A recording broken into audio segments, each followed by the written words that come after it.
Chers zèbres, chers non-zèbres, vous n'aurez pas le respect avec des bisous et des câlins. Je vous fais ce podcast sur le respect suite à une discussion que j'ai pu avoir avec certaines personnes qui disent oui, on me respecte pas, c'est pas normal, je mérite le respect. Non, personne ne mérite le respect. Le respect, vous ne l'aurez pas si vous ne le demandez pas, si vous ne le provoquez pas. Personne n'est respectable sans rien faire, c'est une chose, mais personne n'est respectable tout court, parce que il y a beaucoup trop de choses en jeu. Comment voulez-vous qu'on vous respecte si vous ne vous respectez pas vous-même? Je vais vous donner un exemple tout bête. Pensez-vous que c'est du respect de vous confier des tâches qu'on n'a pas envie de faire? Ça vous est peut-être déjà arrivé d'avoir un collègue, une collègue qui rentre dans votre bureau alors qu'il va du côté de votre bureau à l'open space. Ça peut être valable aussi dans un autre domaine, hein, mais qui vient vous voir et qui dit disons tu peux pas faire ça parce que moi j'y arrive pas et j'ai pas le temps. Et vous, tout naturellement, si vous ne vous respectez pas, vous allez dire oui, ok, vas-y, pose-le. Voilà. Alors, ça c'est une fois. Après, il va y avoir une autre personne et une autre personne. Et au bout du compte, vous allez vous retrouver avec énormément de dossiers. Et ces dossiers, ce ne sont pas les vôtres, ce sont les dossiers des autres. Du coup, vous allez travailler 2 fois plus. Et le pire dans tout ça, c'est que cette même personne va revenir vous voir un autre jour pour dire écoute, toi qui sais super bien faire ça, je te le confie parce que moi j'ai pas le temps, je vais me concentrer sur autre chose. Vous avez dit oui une première fois. Si vous dites oui une deuxième fois, je peux vous garantir une chose, c'est que la troisième fois ça sera un dû. Et si la troisième fois vous en avez marre, on va vous dire bah attends, je comprends pas comment ça se fait que tu dis quelque chose maintenant, je t'ai demandé 2 fois, t'as été super gentil, et là maintenant tu veux pas, c'est pas cool, c'est pas cool, c'est pas normal, qu'est-ce qui t'arrive? Bah oui, parce que vous lui avez donné l'habitude de dire oui. Donc, par une psychologie de la cohérence, cette personne s'attend à ce que vous dites oui à chaque fois. Je suis dans la rue, j'espère que ça vous dérange pas trop. J'écouterai le podcast et je verrai si je le refais, si vous n'entendez pas trop. Mon exemple, il est très simple et je pense qu'il vous parle. Ça veut dire que vous êtes dans l'agenda des autres et pas dans votre agenda. Et si vous n'êtes pas dans votre agenda, vous ne vous respectez pas. Qui va faire votre travail à part vous-même? Personne. Parce que vous n'allez pas demander de l'aide à quelqu'un. Et vous n'allez pas vous décharger sur quelqu'un. Vous n'allez pas déléguer votre tâche à quelqu'un d'autre. Parce que vous avez des valeurs qui ne sont pas les valeurs de ces personnes qui viennent vous importuner et se décharger sur vous. Et vous rajoutez de la charge supplémentaire. Et cette charge supplémentaire, il faut beaucoup d'énergie pour l'accomplir, pour l'assumer, pour la supporter. Et bien là, ces personnes ne vous respectent pas. Et vous ne vous respectez pas. Vous ne respectez pas votre propre agenda, vous êtes dans l'agenda des autres. De la même manière, lorsque vous avez quelqu'un qui vous appelle et qui vous tient la jambe pendant 3 heures, tous les jours, par exemple, mais qui est là pour vous prendre du temps et n'amener aucune valeur ajoutée, ne rien amener de supplémentaire, vous êtes dans son agenda. Et comme vous êtes dans son agenda, vous ne vous respectez pas. Et cette personne ne vous respecte pas parce que vous vous laissez faire. Et vous vous laissez faire parce que vous avez peur du conflit. Et comme vous avez peur du conflit, vous êtes capable de tout accepter. Seulement, le respect ne s'obtient pas avec des bisous et des câlins et de la compréhension. Parce qu'on va toujours faire en sorte d'abuser sur le respect. De moins en moins vous respectez, en vous laissant croire qu'on vous respecte, parce que on vous fait confiance. Tu as animé cette réunion parce que toi t'es bien meilleur. Je te fais confiance sur ça, mais non, pas du tout. Vous êtes en droit de dire, je suis désolé, mais j'ai déjà beaucoup de travail. Non. Et vous pouvez le dire autrement. Ça, c'est une astuce que je vous donne. Hein. Elle vaut ce qu'elle vaut, hein. Mais c'est une astuce que je vous donne qui est très simple. Quand un interlocuteur vient vous voir et essaie de se décharger ou de vous déléguer quelque chose, vous lui dites « Excuse-moi, là je peux pas là pour l'instant, est-ce que tu peux revenir dans 1 heure s'il te plaît ?» Après, la personne elle exécute ou pas, mais vous lui avez dit « Reviens dans 1 heure ». Dans votre tête, ce qui se passe, c'est que vous dites que si vous dites ça, il va vous en vouloir. Seulement non, il va essayer de chercher quelqu'un d'autre.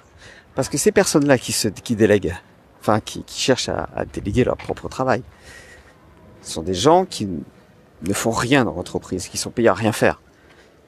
Ils brassent du vent, ils brassent de l'air. Et ils utilisent les autres pour que leur travail soit fait et pour ensuite avoir tous les honneurs. Quand ils ont les honneurs alors qu'ils n'ont rien fait, vous, ça vous met la rage, j'imagine. Bah oui, c'est normal. C'est normal que ça vous mette la rage. Et le pire, c'est qu'ils seront dans l'ingratitude. Pendant ce temps, votre travail n'avance pas. Vous perdez du temps. Vous perdez de l'argent, donc. Et parfois même, ça va vous être reproché. Comment ça se fait que t'as pas pu... Parce que j'ai fait... Non, je m'en fous. Comment ça se fait que t'as pas pu faire ton travail? Parce que j'ai des... Oui. Forcément. Vous êtes payé pour une tâche et vous en faites 3 autres. Et jamais vous avancez dans vos propres projets. Alors comment vous allez faire pour vous faire respecter? Vous allez dire, reviens dans 1 heure. Et vous inquiétez pas. Hein. Cette personne va trouver quelqu'un d'autre. Parce qu'ils font le quoi tout le monde. Hein. Mais tout le monde n'accepte pas. Et une fois qu'ils ont trouvé une personne qui accepte, là c'est fini. Il va vous demander tout le temps. Donc maintenant que vous n'êtes pas fait respecter, comment vous allez faire? C'est très compliqué. Parce qu'ils ont pris l'habitude. Donc, une des solutions, c'est de changer le contexte. De dire, voilà, écoute là, jusque-là, je t'aidais avec grand plaisir. Mais maintenant, j'ai des prérogatives qui m'empêchent de t'aider autant. Et je n'ai pas le choix, je suis obligé d'avancer mes propres tâches dans un premier temps. Et ensuite, si j'ai le temps, je t'aiderai. Mais là, je n'ai plus le choix. Il en va de la santé de l'entreprise. Là, vous changez le contexte. Vous changez le paradigme. Et en changeant le paradigme, ils vont mieux comprendre. Et surtout, vous devez tenir bon. Pour obtenir le respect, vous devez aller dans le conflit. C'est obligatoire. Puisque vous avez des conflits, vous avez des intérêts différents, pardon. Vous avez un intérêt, l'autre personne a un autre intérêt, et ces deux intérêts sont contradictoires. Vous ne pouvez pas faire l'économie du conflit lorsque vous parlez de respect. Il y a forcément des conflits d'intérêts.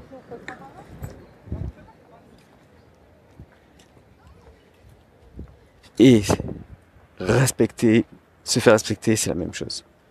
Vous allez respecter quelqu'un qui se respecte. Et pour se respecter, pour se faire respecter, il faut se respecter soi-même. Il faut que les gens se disent, il ne se refuse rien. Elle ne se refuse rien. C'est à vous à mettre le cadre. C'est à vous à mettre les limites. C'est à vous à comprendre que vous avez la possibilité, de fixer les règles du jeu. Et en fixant les règles du jeu, les gens ils acceptent le jeu ou pas. S'ils n'acceptent pas, vous allez forcément être dans le conflit. Dire écoute, là, j'ai pas le temps, tu reviens dans 1 heure, c'est tout. Ouais, mais reviens dans 1 heure. Est-ce que vraiment, dans 1 heure, ça sera fini, ton travail sera foutu?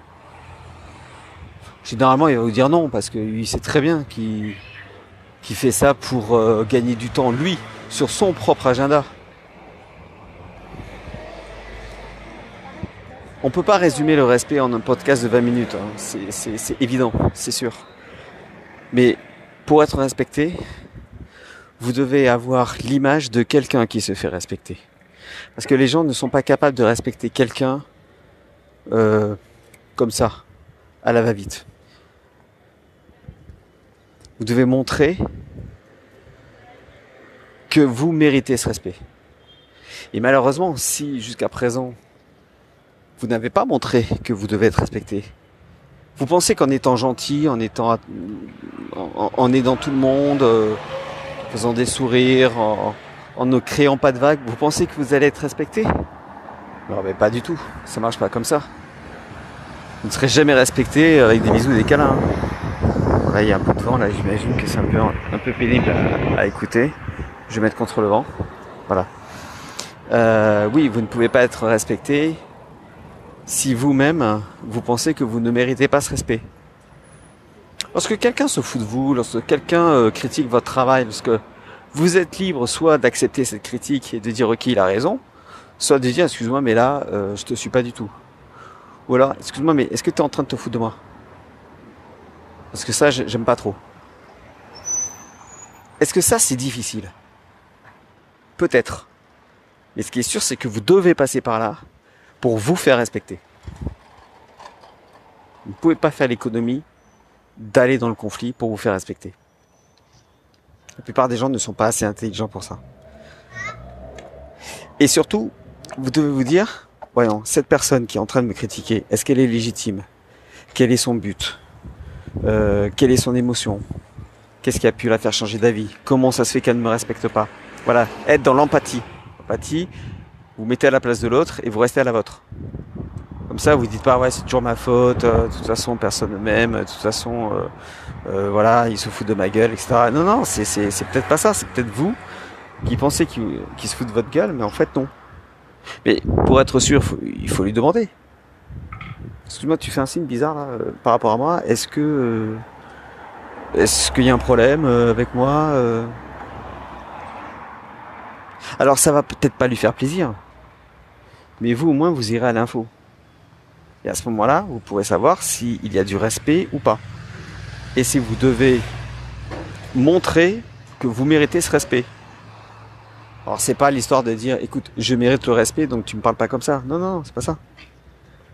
Mais vous montrez que vous ne vous refusez rien. Alors vous allez m'objecter, mais oui, mais si c'est mon supérieur. Mais le supérieur, c'est pareil. Est-il légitime qu'il ne vous respecte pas? Est-ce que vous avez bien fait votre travail? Est-ce qu'il se décharge sur vous? Mais vous n'êtes pas obligé d'être méchant, d'être agressif. Vous pouvez vous faire respecter en assertivité sans être agressif. Voilà, en fait, la communication non violente marche très bien dans ce cas-là. Justement, on en parlait de la communication non violente il y a quelques podcasts qui marchent pas pour tout, mais là, ça peut marcher. Et surtout, avec un supérieur, parlez de l'entreprise. Parlez des résultats de l'entreprise. Dites que c'est pour le bien de l'entreprise. Et lui aussi, il a du respect à avoir envers vous. Le respect, c'est pas juste un supérieur face à un subordonné, quoi. Ça peut être l'inverse aussi. Tout est une question de jusqu'à quelle limite vous êtes capable de supporter. Je sais pas si c'est français ce que j'ai dit. Oui. Est-ce que vous pouvez supporter l'irrespect et dans quelle limite? Si vous voulez vous faire respecter, vous devez montrer que vous méritez le respect. Podcast assez court, rapide. On pourrait faire une formation sur le respect. Vous avez des problèmes de respect, vous voulez vous faire respecter, vous avez un problème qui vous empêche de dormir, vous avez un lien juste en dessous pour prendre un coaching gratuit. Et puis on en parle pendant une petite heure. Et ensuite, je vous propose éventuellement un accompagnement sur plusieurs semaines pour vraiment aller en profondeur et vous aider du mieux que je peux. En attendant, écoutez ce que je dis, soyez sceptiques et vérifiez à la lumière de votre expérience. À bientôt!